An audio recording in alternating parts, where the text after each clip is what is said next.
Hello दोस्तों।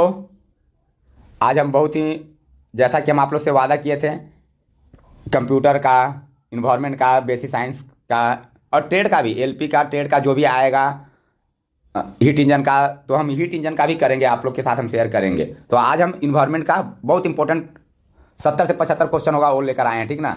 70-75 question है। आप लोग इस वीडियो को 2 के स्पीड में सुनिएगा, याद हो जाएगा, ठीक है ना।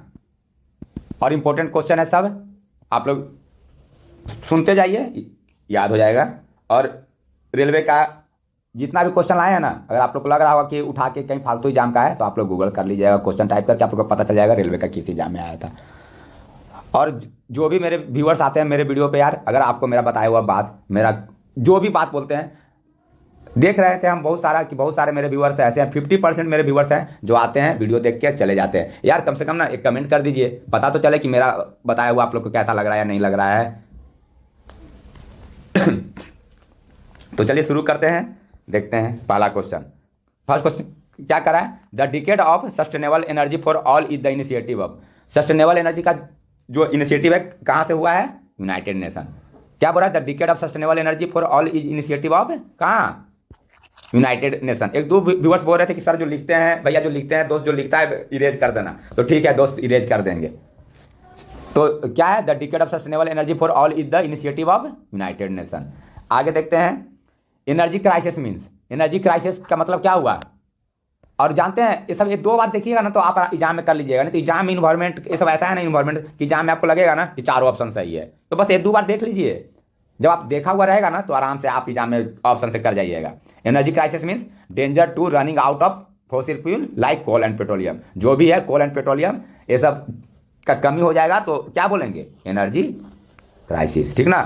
चलिए आगे देखते हैं तो क्या बोल रहा है। अरे यार कुछ हाँ छोड़िए। Which organic compound that are contaminated at ground water, ठीक ना। कह रहा है कि ग्राउंड वाटर जो होता है उसमें क्या रहता है, कौन सा कंपाउंड रहता है? तो आर्सेनिक रहता है, ठीक ना। ग्राउंड वाटर जो पोल्यूटेड होता है, कंटामिनेट होता है, किससे होता है? आर्सेनिक होता है, ठीक है। चलिए आगे बढ़ते हैं। बहुत इंपॉर्टेंट क्वेश्चन है बायोलॉजिकल, ये हम अपना फुल फॉर्म या इससे पहले वाला वीडियो में बताए हैं हम। ये क्वेश्चन हम बताए हैं जैसा हमको लग रहा है किए हैं। क्या है? Which dissolve amount is major to determine the water pollutant in the river. तो जो रिवर में है वाटर पोल्यूटेंट, तो क्या करते हैं हम लोग? मेजर करते हैं तो ऑक्सीजन को करते हैं, ठीक ना। किसको मेजर करते हैं? ऑक्सीजन को। चलिए आगे बढ़ते देखते हैं। The largest producer of exporter of the rubber in the world. ये स्टैटिक्स पोर्शन में भी आ गया, इन्वायरमेंट पे भी आ गया। अगर वर्ल्ड का पूछेगा तो थाईलैंड, और इंडिया का पूछेगा तो केरला, ठीक ना। अगर इंडिया का पूछेगा तो कहाँ हो जाएगा? केरला, ठीक है। अगर इंडिया में पूछेगा तो क्या होगा? इंडिया का केरला है, आप लोग याद रखिएगा। बहुत सारे व्यूअर्स को मेरे पता भी होगा। The branch of agriculture that deal with the cultivation of vegetable. बोल रहा है कि एग्रीकल्चर का ब्रांच जो वेजिटेबल को डील करता है उसको क्या बोलते हैं? तो उसको क्या बोलते हैं? हॉर्टिकल्चर। आप लोग ना हमको बी का बताइएगा, तो बी का और बर्ड का, ये दोनों के स्टडी को क्या बोलते हैं? बी और बर्ड का।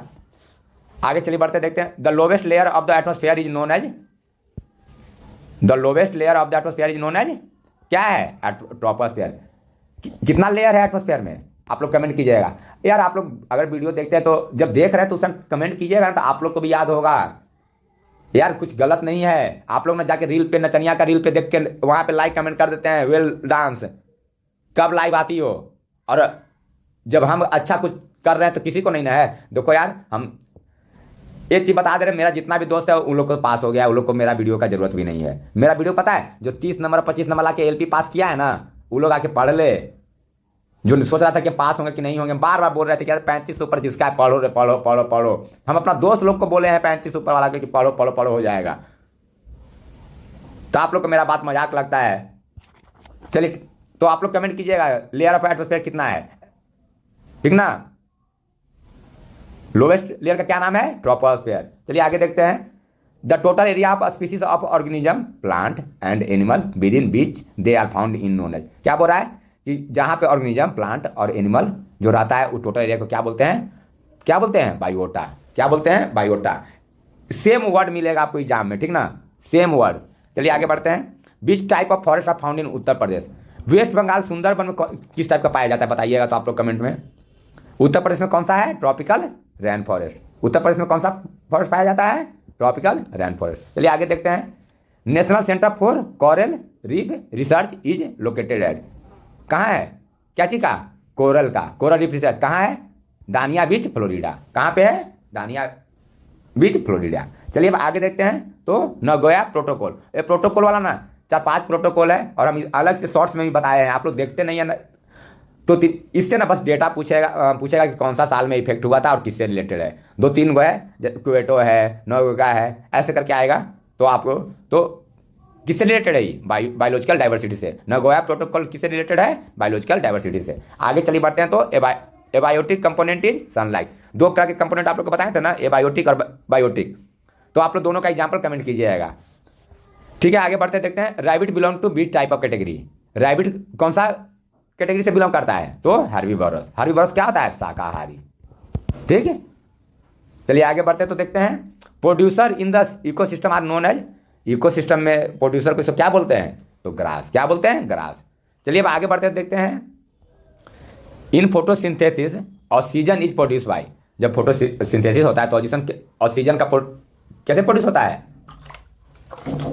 वाटर से, ठीक ना।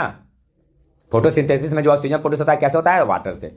चलिए आगे बढ़ते तो देखते हैं। फोटोसिंथेसिस पिगमेंट एब्जॉर्ब, क्या बोल रहा है कि फोटोसिंथेसिस पिगमेंट जो है एक कौन सा पिगमेंट को ऑब्जर्व करता है, डायरेक्ट रेडिएशन। क्या, डायरेक्ट रेडिएशन। ऑप्शन में डायरेक्ट यही मिलेगा, आप लोग इसको देखे रहिएगा ना इस वीडियो को, तो आराम से एग्जाम में ना ऑप्शन दिखेगा क्या कि नहीं, ये ऑप्शन दिखा लग रहा है, तो आप लोग ऑप्शन देखिए यार। सिलेक्शन ना पीएचडी करने से नहीं होगा, मेरा अपना अभी तक का एक्सपीरियंस है, आगे हम फेल कर सकते हैं यार। आज एलपी में 3 लाख बच्चा का रिजल्ट हुआ है, क्या 3 लाख बच्चा एग्जाम में बैठा था, 12 लाख बैठा था, 10 लाख बैठा था, 7 लाख फेल हुआ, तो 7 लाख पे क्यों नहीं बात किया जाता है। तो यार हो सकता है कि हम आगे फेल कर जाएं, लेकिन मेरा तरीका अभी तक का है यार, वो बताते हैं, शेयर करते हैं। तो अभी तक मेरा ही तरीका है, रट भाई, ऑप्शन वहां सेम टू सेम मिलेगा। अगर तुम रटे हो 1 नंबर पे ऑप्शन यहाँ डायरेक्ट रेडिएशन, तो एग्जाम में भी 1 नंबर पे मिलेगा यार, बहुत कम चांसेस रहता है, ठीक है। चलिए आगे बढ़ते हैं, देखते हैं। Plant belong to which type of category, बोल रहा है कि plant belong to which type of category, तो प्रोड्यूसर। प्लांट को कौन सा कैटेगरी में रखते हैं, प्रोड्यूसर। चलिए आगे बढ़ते हैं। तो एक बुक है, बुक का क्या नाम है, ऑरिजिन ऑफ स्पीसीज, इसका राइटर कौन थे, चार्ल्स डार्विन। अच्छा आप लोग से एक पूछते हैं, इकोसिस्टम का वर्ड कौन दिए थे, इकोसिस्टम का, एजी टांसले, कौन दिए थे, एजी टांसले। और ये बहुत इंपॉर्टेंट है, पूछता है। और हम एक इससे पहले वाला वीडियो में एक क्वेश्चन कराए थे, तो इसीलिए हम यहाँ नहीं कराए हैं, नहीं तो यार एक ही क्वेश्चन कराने का क्या फायदा, फिर जो सोचकर हम यूट्यूब पर स्टार्ट किए थे वो तो सोच मेरा होगा नहीं यार। तो आज जो भी क्वेश्चन है सब अलग अलग क्वेश्चन है, और बहुत सारा क्वेश्चन देखिए आप लोग। आज अभी ना 4 नंबर पीडीएफ में है, 14 पीडीएफ है यार, 14 पीडीएफ है। तो 7 तक आज करेंगे, उसके बाद फिर आगे करेंगे। आप लोग बोलिएगा कि इसको, इस सीरीज को कंप्लीट कीजिए, तो कर देंगे कंप्लीट। और आप लोग को नहीं मन होगा तो हम फिर छोड़ देंगे, हम अपने पढ़ने के लिए तो बना ही लिए हैं, हम तो शेयर आप लोग के साथ करते हैं कि आप लोग भी पढ़ लीजिए। आप लोग सपोर्ट ही नहीं कीजिएगा हमको, और नहीं तो दुनिया गाली देगा, तो फिर हम क्यों वीडियो बनाएंगे यार, क्यों इतना मेहनत करेंगे, टाइपिंग करेंगे और आके रिकॉर्ड करेंगे और अपलोड करेंगे, क्यों अपना समय टाइम पास करेंगे। मेरा मेंस नहीं है, मेरा 2 गो मेंस है, फिर भी हम करते हैं, अच्छा लगता है, अपना फ्री टाइम देते हैं कि दोस्त भाई लोग का भला हो जाए। अब तुम लोग को नहीं पढ़ना, चलो ठीक है आगे देखते हैं। तो क्या बोल रहा है, कौन सा बुक है, द ऑरिजिन ऑफ स्पीसीज, इसका राइटर कौन है, चार्ल्स डार्विन। आगे देखते हैं। In what form does the energy coming out of the sun reach the earth, क्या बोल रहा है, कौन सा फॉर्म में, in what form does the energy coming out of the sun reach the earth, तो कौन सा फॉर्म होता है, रेडिएशन। चलिए आगे देखते हैं। ये भी बहुत इंपॉर्टेंट और छोटा क्वेश्चन है, एग्जाम में वहाँ ग्रीक रहेगा, फ्रांस रहेगा, फ्रेंच रहेगा, लैटिन रहेगा, और वहाँ कंफ्यूज कर जाइएगा तो नहीं पढ़े रहिएगा। तो याद कर लीजिए आप लोग, इकोलॉजी कहाँ से आया है, ग्रीक से। कहाँ से आया है, ग्रीक से। चलिए आगे बढ़ते हैं। Ecology means it deal with organism, plant and animal and there study. Ecology का मतलब क्या होता है, ये जो है प्लांट और एनिमल के ऑर्गेनिज्म और इसका स्टडी को डील करता है, ठीक है। चलिए अब आगे बढ़ते तो एक और देखते हैं। The upper layer of earth which is capable of supporting human life is called, बोल रहा है कि अर्थ का अपर लेयर है जहां पे ह्यूमन लाइफ को करता है, सपोर्ट करता है, तो इस लेयर का क्या बोलते हैं, लिथोस्फीयर। क्या बोलते हैं, लिथोस्फीयर। चलिए आगे बढ़ते हैं। How much area of earth which is covered by hydrosphere. Hydrosphere, अच्छा हाइड्रो मतलब क्या होता है, आप लोग बता सकते हैं। हाइड्रो मतलब वाटर होता है, तो हाइड्रोस्फीयर पूछे चाहे वाटर पूछे, दोनों सेम चीज है, तो इसका कितना आंसर होगा? अप्रोक्सीमेटली 70%। कितना होगा? अप्रोक्सीमेटली 70%। चलिए आगे देखते हैं। Example of non renewable energy source, coal, petroleum, natural gas, ये सब किसका एग्जाम्पल है? Non renewable energy source. और रिन्यूएबल एनर्जी का आप लोग एग्जाम्पल कमेंट कीजिएगा, ठीक ना। चलिए आगे बढ़ते हैं, देखते हैं। Burning coal release into the environment, जब हम लोग कोयला जलाते हैं तो क्या इन्वायरमेंट पे रिलीज करता है? कार्बन एंड, गलती लिखा गया है यार, कार्बन एंड सल्फर। क्या करता है? Carbon and sulphur. चलिए अब आगे देखते हैं। Fossil fuel are made up of, fossil fuel जो है किससे बना हुआ है? कार्बन से। किससे बना हुआ है? कार्बन से। चलिए, अच्छा ऊपर में बताए थे ना, एक बताए थे, क्या बताए थे? नगोआ प्रोटोकॉल, किससे? बायोलॉजिकल डाइवर्सिटी से। एक और देखिए क्या है यहाँ, स्टॉकहोम डिक्लेरेशन, ये कब आया था? 1972 में। ये किससे रिलेटेड है? इन्वायरमेंट प्रोटेक्शन से। किससे रिलेटेड है? इन्वायरमेंट प्रोटेक्शन से। चलिए अब आगे चलते हैं, तो देखते हैं। What is it called when wind और rain move soil from one place to another. बोल रहा है कि जब हवा और पानी एक जगह से दूसरा जाता है तो मिट्टी पे क्या इफेक्ट पड़ता है? तो सॉइल इरोजन का इफेक्ट पड़ता है, ठीक। क्या इफेक्ट पड़ता है मिट्टी पे? Soil erosion. चलिए अब आगे चलते हैं, तो देखते हैं।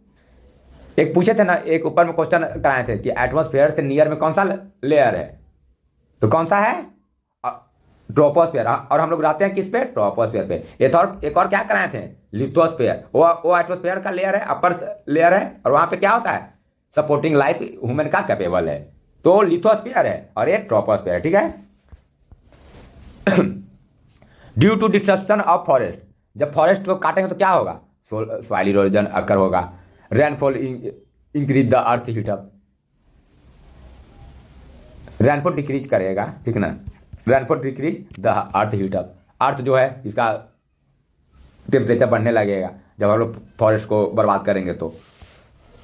और एक इसका एग्जाम्पल भी है कि लंग्स ऑफ ना, एक फॉरेस्ट है और उसको लंग्स ऑफ ना वर्ल्ड या अर्थ बोला जाता है, तो कौन सा फॉरेस्ट है? आप लोग कमेंट कीजिएगा। तो यार आप लोग हमको ही बताइए, ऐसा नहीं कि हम ज्ञानी हैं तो अपने चैनल पे लिखे हुए हैं कि क्या कि हम तैयारी कर रहे हैं, तो यार आप लोग हमको भी तो सपोर्ट कीजिए, करते नहीं है आप लोग सपोर्ट।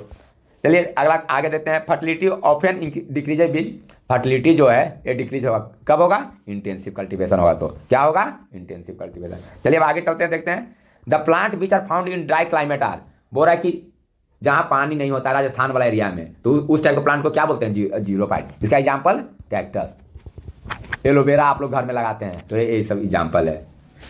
चलिए आगे देखते हैं। तो humus is an important part of, humus जो है किसका इंपोर्टेंट पार्ट है? सॉइल का।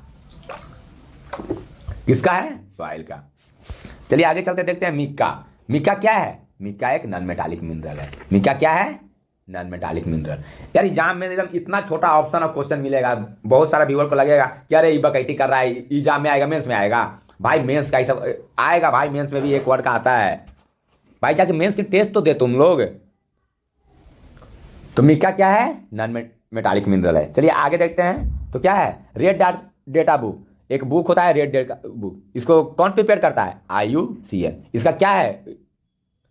इसका फुल फॉर्म आप लोग बताइएगा। IUCN का, IUCN क्या प्रिपेयर करता है? रेड डेटा बुक, ठीक। और एक किससे रिलेटेड है? इंडेंजर्ड एनिमल, ठीक ना। चलिए आगे चलते तो देखते हैं। मोस्ट हार्मफुल पोल्यूटेंट इज, सबसे ज्यादा हार्मफुल पोल्यूटेंट कौन सा है? Radio active substance. Radio active element का नाम आप लोग बताइएगा। यार हम इसीलिए इतना बोलते हैं ना, पूछते हैं ना, क्या अगर आप लोग वीडियो देखिएगा ना तो उसमें ना इसी बहाने कमेंट कीजिए तो हम भी देखेंगे, तो हमको भी याद होगा। यार एक दूसरे को सपोर्ट कीजिए यार।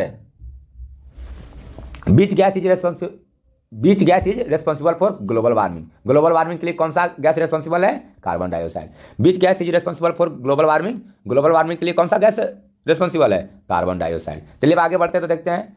बीच metal combination make water poisonous, बोल रहा है कि कौन सा मेटल का कॉम्बिनेशन जो है वाटर को पॉइजनस बनाता है। तो कौन सा दो मेटल है? लीड और मरकरी। कौन सा दो अति है मेटल है? लीड और मरकरी, ठीक। चलिए अब आगे बढ़ते हैं। Radio activity substance is uranium. Radio activity substance क्या है? यूरेनियम। और क्या क्या होता है कीजिएगा आप लोग कमेंट। चलिए आगे देखते हैं। Vermi post food is prepared by earthworm. Vermi post food जो होता है कौन करता है प्रिपेयर्ड? अर्थवर्म। आज शायद मेरा ना थैंक यू, सॉरी, पहला मेरा पढ़ाई का वीडियो जो होगा इतना लंबा आज हम रिकॉर्ड कर रहे हैं।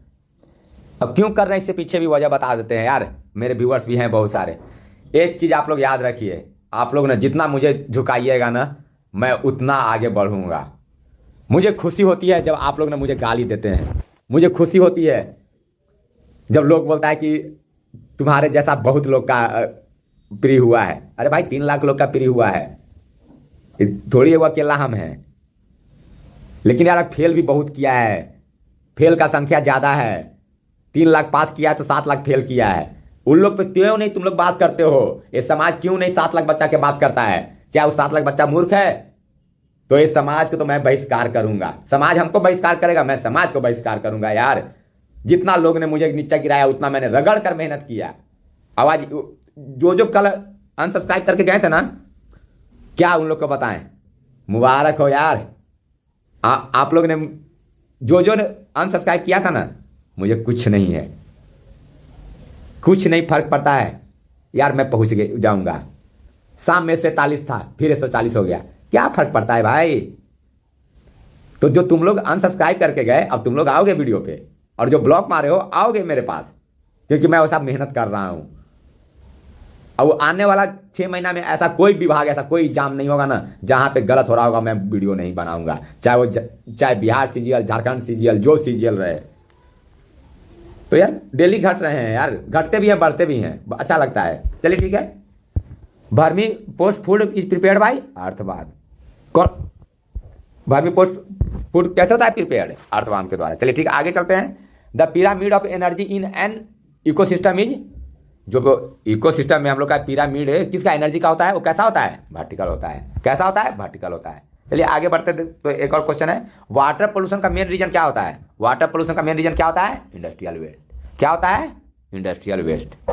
चलिए आगे बढ़ते तो देखते हैं, greenhouse effect is happening due to, greenhouse effect जो होता है किसके कारण से होता है? इंफ्रारेड। एक और ऊपर में हम बताए हैं ग्रीन हाउस से एक क्वेश्चन। आप लोग यार इस वीडियो को 2-3 बार देखिएगा। अच्छा आपसे हम पूछे थे कि सुंदरबन डेल्टा में क्या होता है? यूपी का हम लोग पढ़े थे ना, यूपी का फॉरेस्ट क्या पढ़े थे हम लोग अभी ऊपर में? ट्रॉपिकल क्या पढ़े थे बताइए? आप लोग बोलते नहीं है यार। तो सुंदरबन डेल्टा में क्या है? Mangrove vegetation. Mangrove vegetation is found in India in Sundarban delta. और सुंदरबन डेल्टा कहाँ है? West Bengal. The water cycle is circulation of water in a particular ecosystem. Water cycle क्या होता है? वाटर का सर्कुलेशन किसमें? एक पार्टिकुलर इकोसिस्टम में। ठीक, चलिए अब आगे बढ़ते हैं। The biggest air pollutant is, air pollutant का बिगेस्ट कौन है? Carbon monoxide. ठीक ना, कंफ्यूज करके कार्बन डाइऑक्साइड नहीं मारना है। अगर एग्जाम में आ गया बिगेस्ट एयर पोल्यूटेंट तो कार्बन मोनोऑक्साइड मारना है। ठीक, आगे चलते हैं। ये डेटा से रिलेटेड क्वेश्चन है, इसके लिए आप कुछ समझना नहीं है। इसमें इन्वायरमेंट में समझना क्या है यार, इन्वायरमेंट और कंप्यूटर में समझना नहीं है, रटो खाली।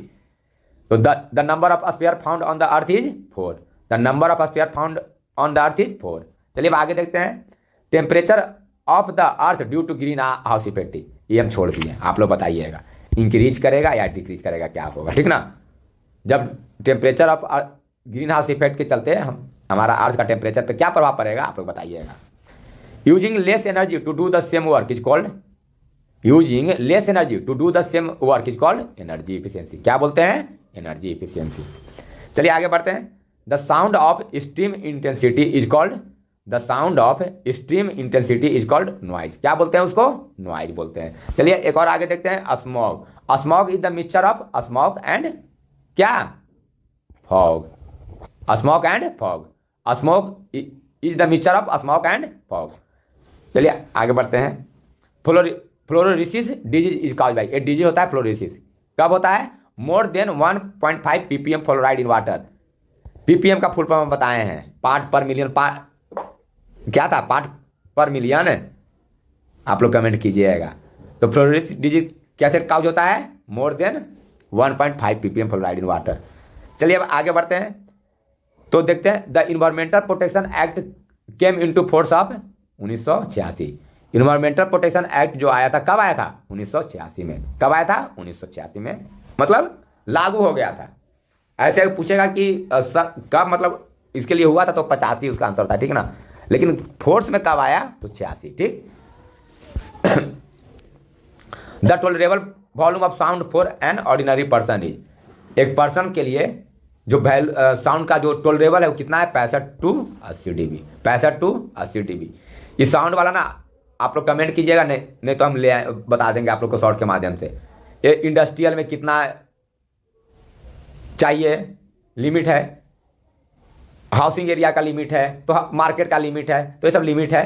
तो ये सब आप लोग भी सर्च कीजिए कि क्या पूछ सकता है। अगर हम ये बता रहे हैं कि टॉलरेबल वैल्यू, तो इससे रिलेटेड जितना भी 4-5 क्वेश्चन है पूछ लीजिए। आप लोग गूगल कीजिए, टेक्स्ट बुक कीजिए, पता कीजिए। कैसे पता कीजिएगा? कि इंडस्ट्रियल एरिया है वहां पे कितना साउंड लिमिट है, कॉमर्शियल जो एरिया है वहां पे कितना साउंड लिमिट है। ऐसे आप लोग को क्यों बोलते हैं हम कि एनालिसिस में टाइम दीजिए, एनालिसिस में टाइम दीजिए। हमें 50 क्वेश्चन करा रहे हैं ना, अगर जो ब्रिलियंट बच्चे होंगे, मेहनती बच्चे होंगे, 50 से ना 200 क्वेश्चन का नोट्स अपना तैयार कर लेंगे। और जब 200 क्वेश्चन का नोट्स तैयार कर लेंगे ना, तो उनका ना एलपी, जेई आने वाला कोई भी एग्जाम का इन्वायरमेंट का क्वेश्चन उनसे गलती नहीं होगा। बस एक बार का मेहनत है, बस एक बार का मेहनत में आप लोग कॉपी बनाइए। और ये नहीं बोल रहे कि मेरा ही चैनल से, जहां से भी पढ़ रहे हैं आप लोग क्या करते हैं, सर बता दिए the tolerable volume of sound for the ordinary person is 65 to 80 dB, रट लिए। Tolerable volume of sound for ordinary person is 65 dB, tolerable volume of sound for ordinary person is 65 dB। हम भी अपना video में बोले कितना बार रटना है, रटना है। अरे रटने का मतलब तरीका तो सही होना चाहिए यार, सिर्फ रटना है नहीं, रटने का भी तरीका सही होना चाहिए। अगर यहाँ पे एक ऑर्डिनरी पर्सन का हम बोले साउंड से, तो साउंड से और पता करो कि क्या क्वेश्चन आ सकता है। ये तुमको एहसास कैसे होगा कि क्वेश्चन बनेगा कैसे? तो तुम प्रीवियस का क्वेश्चन दो। जब क्वेश्चन तुम लगाओगे ना, तब तुमको पता चलेगा। एक चीज तुम जान जाना, जब तक तुमको ये नहीं पता है ना किसी टॉपिक का कि क्या क्या क्वेश्चन बन सकता है, तब तक तुम्हारा टॉपिक क्लियर नहीं हो सकता है। तो तुमको ये पता होना चाहिए कि इस टॉपिक से क्या क्वेश्चन बनता है। बहुत सारे सर लोग को देखे होंगे कि मैथ में जब पढ़ाना चालू करते हैं तो ना बता देते हैं कि हमें ये पढ़ाएंगे। क्यों? क्योंकि आपको पता होना चाहिए ना कि हमको क्या क्या पढ़ना है, क्या क्या पूछता है एग्जाम में। और जब यही चीज नहीं पता रहेगा ना, तो आप सफलता नहीं पाइएगा। हम क्यों बार बार बोलते हैं कि छोटा चिल्लाते हैं? क्योंकि ना प्रीवियस ईयर रगड़ के दिए, तो वहां से हम एनालिसिस किए। अब प्रीवियस ईयर में ही क्वेश्चन था, लेकिन ना एनालिसिस में हमको मिल जाएगा सारा डिटेल। तो वो चारों जो डेटा है ना, बहुत इंपॉर्टेंट है। तो डेटा को हम क्या करेंगे, लिखेंगे नीचे, और उसको भी रटते चलेंगे। नेक्स्ट टाइम एग्जाम में क्या पूछेगा, कॉमर्शियल एरिया का पूछ देगा, इंडस्ट्रियल एरिया का साउंड का पूछ देगा। तो ये चीज समझिए आप लोग, ठीक ना? और ये तरीका है पढ़ने का, इसीलिए हम आप लोग के साथ बताते हैं। यार हम ज्ञानी नहीं है भाई, और ना हम पीएचडी किए हैं, और ना हमको पीएचडी करना है। चलिए आगे बढ़ते हैं तो देखते हैं। The name use for the word waste is, एक वेस्ट के लिए एक क्या किया गया, वर्ड यूज किया गया, उसका क्या नाम है? MUD है। ये क्या है? जैपनीज टर्म है, ठीक ना? वेस्ट के लिए नाम दिया गया है, क्या वर्ड यूज किया गया है? MUD है, मुद्दा। ठीक, वेस्ट हमारे देश का या दिल्ली का वेस्ट मैनेजमेंट बहुत बड़ा मुद्दा था, इसीलिए क्या उस पर हम कमेंट नहीं करेंगे, लेकिन दिल्ली में वेस्ट का बहुत बड़ा मुद्दा था। तो वेस्ट जो नेम है कहां से आया है? मुद्दा। चलिए आगे बढ़ते हैं। साइंटिफिक क्या? The scientific study of the relationship man and his work environment. बोल रहा है कि मैन और इन्वायरमेंट के बीच का वैज्ञानिक स्टडी को, रिलेशनशिप को क्या बोलते हैं? तो क्या बोलते हैं? एर्गोनॉमिक्स। क्या बोलते हैं? एर्गोनॉमिक्स। चलिए अब आगे बढ़ते हैं तो देखते हैं। Primary source of water is rain. Primary source of water is क्या है? प्राइमरी सोर्स तो रेन है। चलिए अब आगे बढ़ते तो देखते हैं। Energy is obtain directly and indirectly. हम लोग को एनर्जी डायरेक्टली और इनडायरेक्टली कहां से मिलता है? सन से मिलता है। कहां से मिलेगा? सन से मिलेगा। चलिए आगे बढ़ते तो देखते हैं।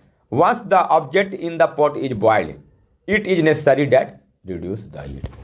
अगर हम लोग एक बार बॉइल कर लेंगे तो क्या होगा उसमें रिड्यूस द हीट। चलिए अब आगे बढ़ते हैं तो देखते हैं। What is the colour of environmental protection. Environmental protection के लिए हम लोग कौन सा कलर का यूज करते हैं? कौन सा कलर का यूज करते हैं? ग्रीन का। इन्वायरमेंटल प्रोटेक्शन के लिए हम लोग कौन सा कलर का यूज करते हैं? तो ग्रीन का। चलिए आगे बढ़ते देखते हैं। Acid rain is caused bye SO2 NO2 sulphur dioxide और NO2। बताइए आप लोग, हमें बता दें? नहीं बताऊंगा, इसलिए नहीं बताऊंगा कि आप लोग जाकर सर्च कीजिए। एग्जाम में अगर सल्फर डाइऑक्साइड के साथ नाइट्रस ऑक्साइड दे देगा, नाइट्रोजन ऑक्साइड दे देगा, आप लोग कंफ्यूज कर जाइएगा। हम टीचर थोड़ी हैं, हम पैसा थोड़ी आपसे लिए कि पूरा बताएं। हम तो बस क्वेश्चन ला रहे हैं, वहां तरीका बदल देगा तो आप लोग जाइएगा। आप लोग नहीं कर सकते हैं सर्च मेरे वीडियो देखने के बाद। चलिए आगे देखते हैं तो example of gaseous pollutant. Gaseous pollutant का एग्जाम्पल कौन कौन होगा? Carbon monoxide, carbon dioxide, sulphur dioxide, यही आगे चलिए, एग्जाम्पल ऑफ सॉलिड पोल्यूटेंट। क्या एग्जाम्पल ऑफ सॉलिड पोल्यूटेंट? तो सॉलिड पोल्यूटेंट क्या एग्जाम्पल होगा? हम लोग बाजार जाते हैं, प्लास्टिक लिए फेंक दिए, तो ये सब किसका एग्जाम्पल है? Glass and plastic, thermocol and POP. POP मतलब प्लास्टर ऑफ पेरिस, ठीक ना, प्लास्टर ऑफ पेरिस। चलिए आगे बढ़ते हैं तो देखते हैं, London conference held in. London conference हुआ था एक, वो कब हुआ था? 1990 में। और स्टॉकहोम बताए थे, वो किससे रिलेटेड है? इन्वायरमेंट, ठीक ना। और एगो नियोगा प्रोटोकॉल बताए थे, बायोडाइवर्सिटी वाला, क्या बताए थे? अरे बोलते चलिए यार, हो सके कि निगोया की जगह नियोगा हो, तो उतना नहीं, उसके लिए जाना है, वर्ड पकड़ लेना है। यहाँ सीजीएल का एग्जाम नहीं दे रहे हैं कि वोकैब के लिए हमको इंग्लिश पकड़ना है, ठीक ना। और ऐसा नहीं ना कि इंग्लिश नहीं आता है, या आपको नहीं आता, आप लोग को भी इंग्लिश आता है, नहीं आता तो पढ़ लीजिएगा, बहुत भारी चीज़ नहीं है। तो अभी इंग्लिश नहीं जरूरी है कि इंग्लिश के पीछे भागना है। लंदन कॉन्फ्रेंस कहाँ हुआ था, कब हुआ था? 1990 में। द पॉन्ड इज, जो पॉन्ड है किस टाइप का इकोसिस्टम है? नेचुरल है, आर्टिफिशियल है, मैन मेड है? किस टाइप का है? तो नेचुरल है, ठीक। ऑप्शन में वहाँ रहेगा आर्टिफिशियल, मैन मेड। और algae in the ecosystem are, जो हमारे इकोसिस्टम में है एल्गी है, ये क्या है? तो एल्गी क्या है? प्रोड्यूसर है। एल्गी क्या है? Producer. Algae in the ecosystem are producer. चलिए आगे बढ़ते तो देखते हैं, what is the responsible for ozone depletion? क्या है? सीएफसी। सीएफसी का फुल फॉर्म क्लोरोफ्लोरोकार्बन। क्लोरोफ्लोरोकार्बन हम लोग का घर में क्या चीज में यूज होता है? फ्रिज। फ्रिज कम यूज कीजिए और धरती को बचाइए। सब घर में अब गर्मी आ रहा है, फ्रिज स्टार्ट हो जाएगा, तो फ्रिज का यूज, एसी का यूज कम कीजिए। ये लोग हम एसी फ्रिज इन्वायरमेंट को हार्म कर रहा है। चलिए आगे बढ़ते तो देखते हैं, the colour of the Taj Mahal of Agra is yellow due to SO2, sulphur dioxide. कहाँ से निकलता है? इंडस्ट्री से, ठीक ना। ताजमहल का कलर कैसे हो रहा है? येलो। और क्यों हो रहा है? किसके कारण हो रहा है? SO2। यार अब बोलते बोलते थक गए यार, अब आगे कितना बच रहा है देखें।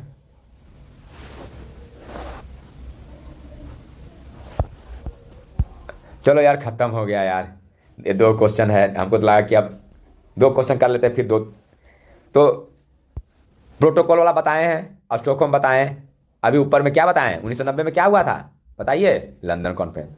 अब आगे चलते हैं तो एक और प्रोटोकॉल है, कौन सा प्रोटोकॉल है? Kyoto protocol. क्या है? Kyoto protocol. In which country was the Kyoto protocol organise? कौन सा कंट्री में हुआ था? जापान में। कौन सा कंट्री में हुआ था? जापान में। चलिए आगे देखते हैं तो, deformity of bone is due to, क्या बोल रहा है? Deformity of bone is due to fluorine. और फ्लोरिस होता था तो कितना रहता था? 1.5, मोर देन 1.5 ppm, ठीक ना। ये सब डेटा भी 1.5 ppm रहेगा, वहाँ ऑप्शन में 1.5 दिखा, मार के बढ़ गए। जब नहीं बुझा रहा है, 1.5 रटे हुए हैं, तो फायदा कर जाएगा एग्जाम में। लास्ट क्वेश्चन आज का देखते हैं, algae boom is responsible for the pollution of water. और वाटर के पोल्यूशन के लिए क्या क्या बताएं? आर्सेनिक बताए थे, लीड मरकरी बताए थे। आप लोग यार इसको 1.5-2 के स्पीड में सुनिएगा, याद हो जाएगा। और अब इंपॉर्टेंट क्वेश्चन लाते हैं यार, मेहनत करते हैं तुम लोग के लिए यार। दुनिया वाले ने मुझे हराने के पीछे पड़ गया, मेरा जेई का भी मेंस है यार, लेकिन हम दुनिया वाले डर के मारे जेई का पढ़ना छोड़ दिए भाई, कि पहले रिजल्ट लो यार। क्योंकि ना आज के डेट में अगर एलपी और जेई ये दोनों में फेल कर जाएंगे ना, तो बड़ दुनिया गाली देगा हमको, बड़ दुनिया गाली देगा, इतना गाली दुनिया देगा कि हम जी नहीं पाएंगे। पता है क्या बोलेगा? कि ई ना रूम पे नौटंकी किया, ड्रामा किया, ही चलते नहीं हुआ, कोई मेरा मेहनत नहीं देखेगा। तो वो लोग को मेहनत भी नहीं दिखाना है, जिनको मेरा स्ट्रगल, मेरा मेहनत दिखता है, उनको मैं तहे दिल से शुक्रिया बोलता हूँ। और जिनको मेरा मेहनत नहीं दिखता है, मेरा स्ट्रगल नहीं दिखता है, उनको भी मैं दिल से प्रणाम करता हूँ। और जो भी एलपी वाले बच्चा लोग हैं भाई, देख, जो 25-30 नंबर ला के क्वालिफाई किया है ना, जो 50 नंबर ला के हमारे दोस्त सब क्वालिफाई किया है, वो लोग की जरूरत भी ना है। लेकिन तूने जो 25-30 नंबर ला के क्वालिफाई किए हो ना, और मेंस में बैठोगे और समाज में बताओगे कि ड्राइवर के मेंस दे के आए हैं, और तुम ही लोग जैसा आज से 10 साल बाद ना 8 साल बाद क्या बोलोगे? कि हम तो मेंस में छट लिए ही हल, हम तो मेडिकल में छट लिए, हम तो साइको में छट लिए। तो ये नहीं बोलोगे ना कि हम जो प्री पास किए थे ना, 25 नंबर में पास किए थे, ये बोलने में तुम लोग को फट जाता है क्या? 2018-19 वाला वैकेंसी वाला एलपी वाला लड़का हमसे बात करोगे जी? वो वाला फॉर्म भर के हम एग्जाम नहीं दिए थे, और तुम लोग हमको आंख दिखाओगे? पता है दोस्त, कल एक वीडियो हम अपलोड किए थे, दुनिया समाज ने फोन करके गाली देकर डिलीट करवा दिया, लेकिन उसके बाद मेरा हर चीज बढ़ा। 4 सब्सक्राइबर घटा, लेकिन उसके बाद हर चीज मेरा बढ़ा। तो मैंने आज आप लोग के लिए रगड़ कर मेहनत किया, सोचा कि आज से चलो अब एलपी का सीरीज स्टार्ट किया जाए। उसी सिलसिले में एलपी का देखिए इन्वायरमेंट का 70 से 75 क्वेश्चन लेके आए हैं, बहुत इंपॉर्टेंट है यार, आप लोग इसको सुनिएगा। और मेरा बात अच्छा लगता है तो वीडियो लाइक, चैनल सब्सक्राइब कीजिएगा। अगला वीडियो में मिलेंगे कंप्यूटर पे। कंप्यूटर का हम वर्ड का डाले हुए हैं, अगला टॉपिक पे हम कंप्यूटर का डालेंगे। आप लोग सब यार सपोर्ट कीजिए यार। चलिए ठीक है, धन्यवाद।